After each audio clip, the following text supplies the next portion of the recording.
So mga tol, habang pinagtatawanan nga po ng mga boxing fans si Rolly Romero dahil sa pagkatalo nito kay Isaac Pitbull Cruz nito lang linggo sa isang 8 rounds technical knockout, mukhang dinamdam nga po ni Romero ang pagkatalo niya mga tol dahil wala po kasi siyang nasabi pagkatapos ng laban. So pinapalakas nga po ni Mayweather ang loob ni Romero. Nagpost po kasi si Mayweather sa kanyang social media account ng picture nila ni Romero at sinabi ni Mayweather mga tol na itaas pa din daw ni Rolly ang kanyang noo. Ganun daw talaga ang buhay. May nananalo at natatalo.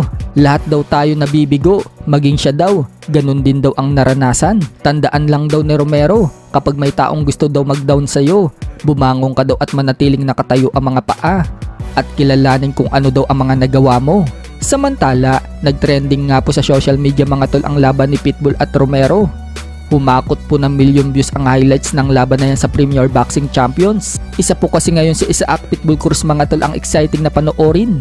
Parang Pacquiao din ito noong kabataan mga tol na walang kinakatakutan makipagsabayan. Samantala, sinabi naman ng presidente ng MP Promotion na si Sean Gibbons na target nilang makipag-rematch dito kay Gervonta Tank Davis. Yan daw kasi ang sigaw ng mga fans, ang makalaban muli ni Pitbull itong si Tank Davis.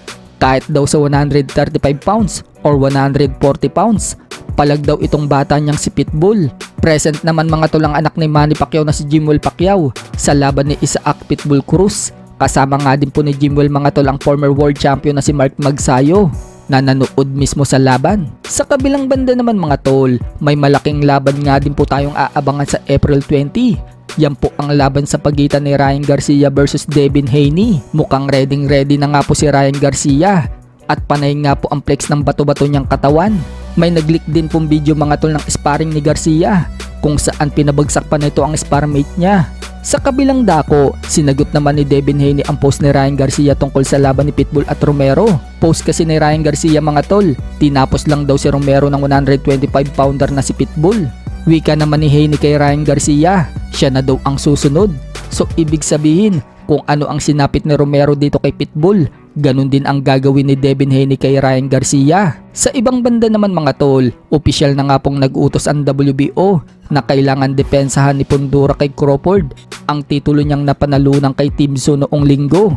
Bibigyan nga po sila ng 180 days para ma-activate ang laban. Samantala, inilabas na nga po ang rules ng laban ni Mike Tyson versus Jake Paul na magaganap na sa July 20. Ayon sa report mga tol, 16 ounce daw ang gagamitin nilang gloves sa halip na 10 ounce. 2 minutes lang daw ang oras kada round at hindi daw 3 minutes. Wala ding hurado na mag-i-score sa laban. Ibig sabihin mga tol, walang mananalo kung aabot ng desisyon.